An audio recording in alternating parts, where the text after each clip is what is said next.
So without further ado, we have an amazing expert today. She has been a member of MOMnationAZ for quite some time, and I'm super excited to have her. Dyanna with Gilbert Counselors. Say hello to our friends and followers. Hi, everyone. So stoked to be here. And where can they find and follow you? So you can find my Facebook page. It's Dyanna Eisel, MFT intern. And then you can also reach out to me via email. It's eiselcounseling@gmail.com.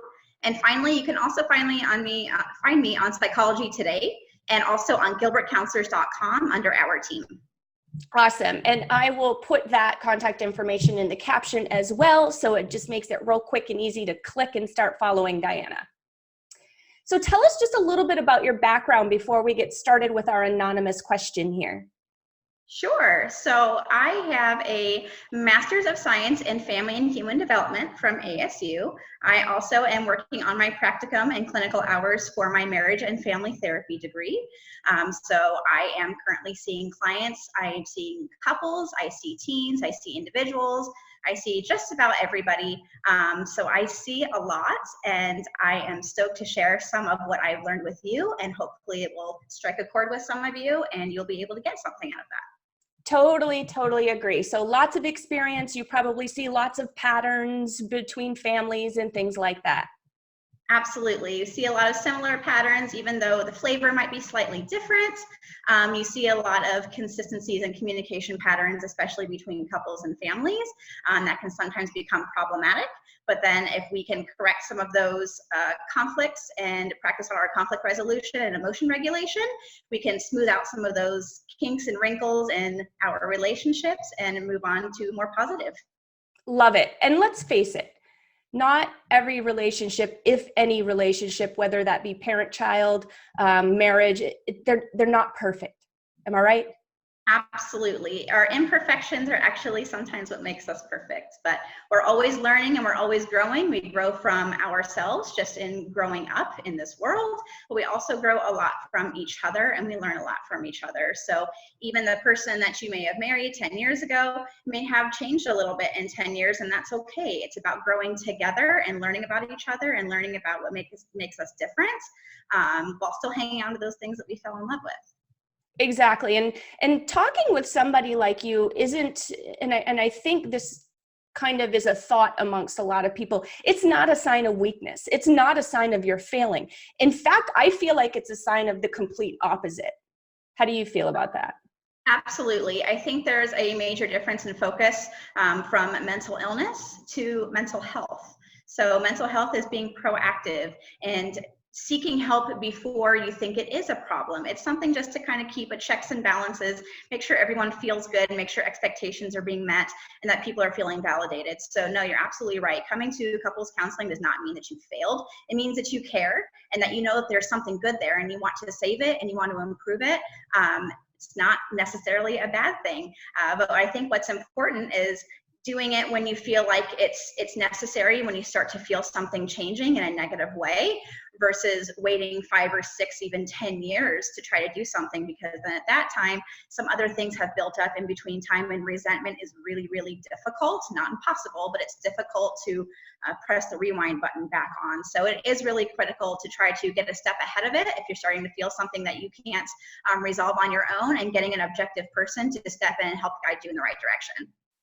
Absolutely. Love it. So let's dive right into the anonymous question that we have today. So this is from a mom in our group. Don't know who she is. And she wrote in and said that, she feels that she married the wrong person and that her spouse doesn't step into parenting responsibilities, even though she backs off and gives him space to do so. So it sounds like there's a couple things going on. One, it sounds like maybe she is afraid to be nagging when she needs help, and she's afraid to ask for that type of help. Sometimes we assume our partner knows exactly what we want them to do, when we want them to do it, and assumptions are painful because oftentimes we don't meet the expectation if we don't know what the expectation is, and then that's how resentment builds up. And let's face it, a lot of times dads don't have as many tabs open on their mind browser as moms do. So sometimes we expect them to just read our minds and do it, and it's a really unfair expectation if we're not completely clear about what we want. In terms of the first part of the question, that she's afraid that she may have married the wrong person, I would ask why. Why do you feel like you married the wrong person? Is this something that you felt for a long time? Is this something recent? Or is it because certain behaviors that you've seen develop over time that you're becoming resentful of, or it just wasn't what you expected? So then I would ask, well, what did you expect? And did you talk about different things in your life and how they were going to unfold? Did you talk about raising children? Did you talk about how you wanted to do it? Did you talk about what expectations are of a husband, wife, or two wives, two husbands, whatever the case is? Did you talk about those expectations first? And if you didn't, that might be where the linchpin is decide what those expectations are and lay them out. Ask your partner, are you happy? Like, is this what you expected from me as your partner? Is this what you expected from parenthood, married life, whatever the case may be? And you might be surprised with what they might say. They might say, well, I don't know. Or if they do, you can say, okay, well, let me share my thoughts with you, and I don't feel like my expectations are being met. So here's what we can do together. It's always important to start from yourself rather than you. Once you start with the you, the defenses are going to go right up, and it's usually going to cause an argument. However, if you start from yourself and say, I feel X, Y, and Z, it's received a lot better, and that person's a lot more receptive to what you have to say, and they want to fix it. They're your partner, and odds are everyone just wants each other to be happy. So I would ask why you feel that way. If expectations have been set, if they haven't, then set them right there and say, this is what I need from you. This is what I need from the hours of this time to this time. You need help with bath, dinner, homework, whatever the case is. This is what I need you to do specifically, and when I need it to be done. What do you need from me so that you feel validated and that you feel good as well? I love that. And make an agreement. Absolutely. Right? I mean, shake on it, write a contract if you need to. In my life, it's all about contracts. So I'm like, oh, hey. But make an agreement. Social contracts. It's a bit of a social contract, you know. This is an agreement. We're a team, we're partners, and sometimes when you're parenting, it does kind of feel like you're passing the baton and the next person's taking over. But as long as everyone's in agreement on what the expectations are and you are validating your partner, hey, thank you for doing that today, or I appreciate that you went and picked him up from basketball practice, or, you know, thanks for stepping in and making dinner for me. Those types of things, when we feel recognized, we want to do those things more. And then we're also receiving that gratitude from our partner. Sounds like the love languages to me. It is a bit like love languages once you kind of determine what your partner wants from you.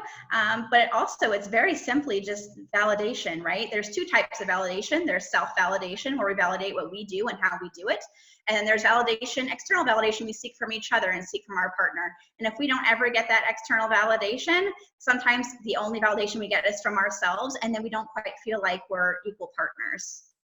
Makes a lot of sense. Now, you said something in that about coming from, instead of you, coming from a place of I. So what kinds of examples of questions or statements could this mom make to hubby that would not come off as though it's an attack? Sure. So if we were to say something like, this mom said, you don't help me out enough. I feel like I'm making dinner, I'm doing homework, I'm doing bath, I'm doing all this. You don't ever help me out. That's immediately going to get the defenses up, and the argument's probably going to start shortly after. Right. However, it says, I feel like I'm drowning a little bit during dinner time. I feel like if you could help me with the homework, or if you could help give the baby a bath while I'm making dinner, that would really help me out a lot. So she starts from how it makes her feel, and then she gives him, this is what I need from you. And it doesn't come across as an attack. It comes across from, this is what my needs are, and this is the way that it makes me feel.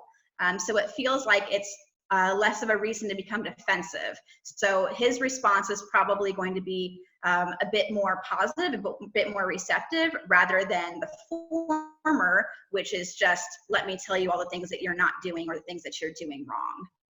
Even when you said it, when you did the two examples, even the second example felt better to me, and you're not really even asking me. So I could totally see how that would work much better in a relationship, especially if it's a little bit heated, especially if it's been a topic or mom has been resentful for a little while.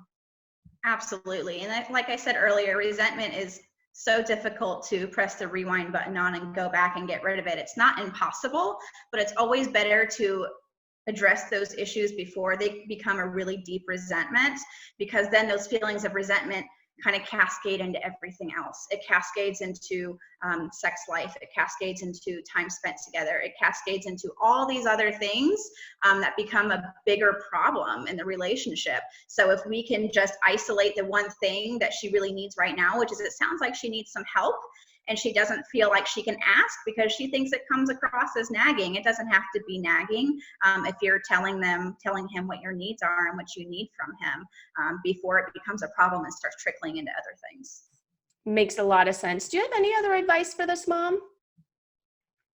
I would just be very open and very vulnerable and just communicate, almost over communicate in some cases. If you're in a relationship where you feel like the communication is lacking, or you're not getting your messages across, it's always a little better to err on the over communication side for a little while until you find your happy balance, until it feels good for both of you. But the more you hide, that's not fair to your partner either. So without knowing this couple, the husband could feel like he's, doing everything just fine, and wife's got it handled, and she's got this going and this going and this going, and he might be completely oblivious that she's feeling the way that she is. And that's not really fair. That's not really setting him up for success as a partner either. So Right. I would just be very communicative, very open, tell him exactly what you need and the way that would make you feel, how that would help you out in that situation.